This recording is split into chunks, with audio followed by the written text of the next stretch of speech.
What's up, everybody? I'm gonna have to do this real quick because it's about to start raining here in a minute again. That's how much I love you guys. I waited for the one spot in the rain, and I'm out here riding. Anyway, first of all, updates.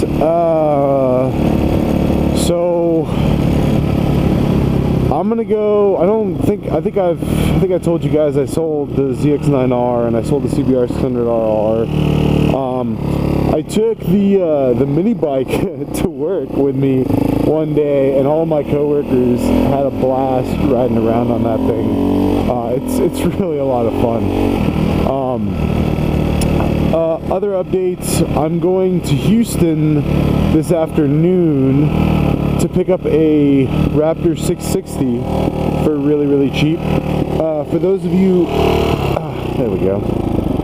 For those of you who don't know what a Raptor 660 is, it's a Yamaha race quad. It's two-wheel drive.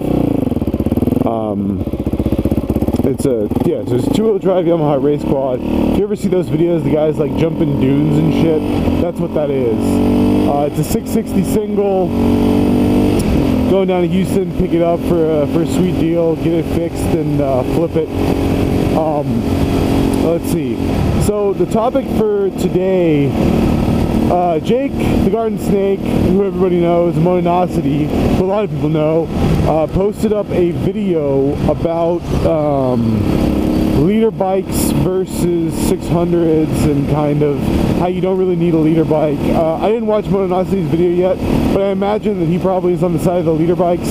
Jake's argument is you basically don't need one because it's so powerful and you can't really use it on the road. So my 2 cents is this: I love leader bikes. I'm not a huge fan of 600s. I'm a huge fan of people starting on 600s, but I'm not a huge fan of having 600s for myself. If you watch my CBR review, I kind of let a little bit of that show. I'm a huge fan of leader bikes. I desperately miss my 1050 triple. I had a Gixxer 1000. I love that bike. The Gixxer 750 is the exception to the rule. I really love the 752, even though it's not really a leader bike. And the reason is, yes, you can't do 150 miles an hour on the road. You're going to go to jail. Your life's going to be over, blah, blah, blah, blah, blah. I agree with you, Jake, 100%. You shouldn't do that shit. But here's the thing.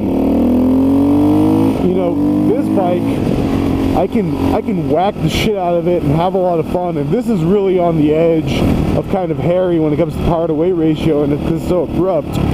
But I don't whack out leader bikes. I like to ride them because you have that enormous mountain of torque that just comes out of nowhere whenever you want it, and you can literally crank the throttle, look down, and you're doing a $120, and it's just a flash.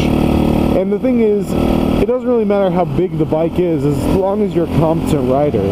Like, the thing is, you know, I'm not Rossi. I'll never be Rossi. I don't need to be Rossi to enjoy a leader bike on the road, because it just gives you that power whenever you want it, and it just feels like so much more than the 600. There's nothing wrong with the 600s. They're plenty quick and plenty powerful, but there's something about being on the heavyweight champ that just makes everything a little different. Because that's what it fundamentally comes down to. It comes down to like in boxing, okay? If you put a welterweight in the ring with just some random 200-pound guy who thinks he knows how to fight, the welterweight is going to clean his clock, because knowing how is 9/10 of the battle. But if you take a world champ that's a heavyweight world champ and you put him in the ring with a welterweight world champ, that welterweight's going to get killed. He's just going to be down in a heartbeat. Because when you take two guys of equal skill levels, the one with the power is going to win. And in motorcycles, it's the exact same thing.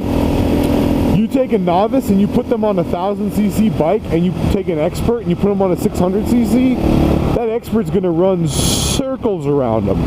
But it's not going to happen because one's on a leader bike and one's on a 600. It's going to happen because one's an expert and one's a tool.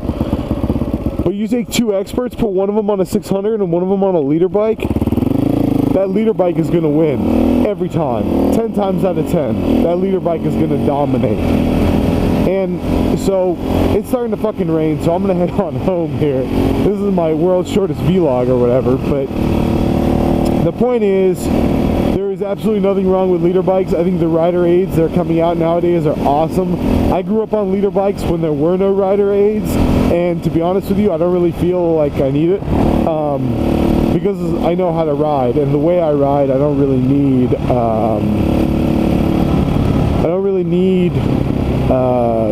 all those driver aids. But I think that they're awesome because I think they make everybody better riders in the end. I think that there's the bikes that have the rider aids are cool, and I would love to take one for a spin sometime, just to see what it's all about. But the truth is that bikes get better and better every day. And while I still don't think a leader bike is a good starter bike, even with all the nannies and all the traction control and everything else,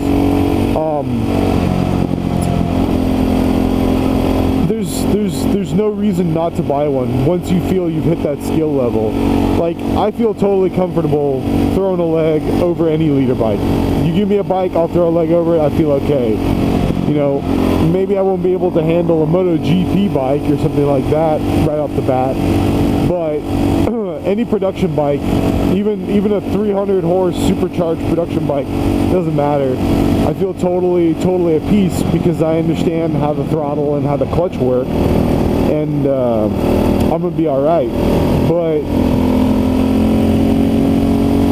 I don't know. I mean, everybody's entitled to their opinion. Obviously, if you guys think I'm full of shit, go ahead and call me out on it. But I think that there is absolutely no reason not to buy a leader bike. I would say that the biggest disadvantage, actually, is cost. Leader bike's going to cost more than a 600. It's going to burn up more gas than a 600. The insurance is going to be higher than a 600. All of those things are going to be more expensive on 1,000 than they are on a 600.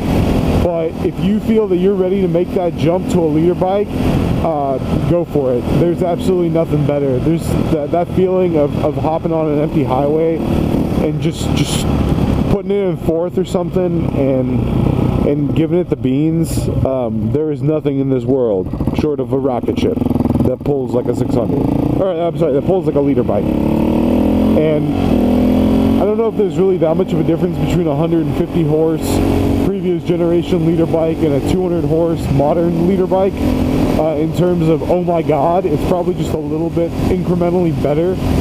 But I would say that there's nothing quite like it.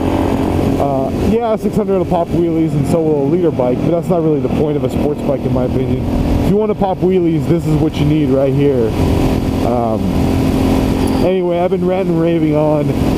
If you like the channel, please subscribe. There's a lot of cool stuff coming up. In addition to all the regular bike and soon-to-be quad stuff, I'm also going to post up a video on how to make homemade bacon that's delicious and how to build a PID-controlled smoker.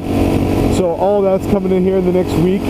I got a whole bunch of work done on the 4Runner before it all started raining and stuff. So there's going to be some 4Runner videos around the corner as well. And that bad boy should be done pretty soon. And I think we're going to try to organize something where I'll go out to Hidden Falls with the Raptor and the 4Runner when they're both done, in order to get some real off-road testing in for you guys. But anyway, that's it. Like I said, if you like the channel, please subscribe. Other than that, ride safe, everybody. Peace.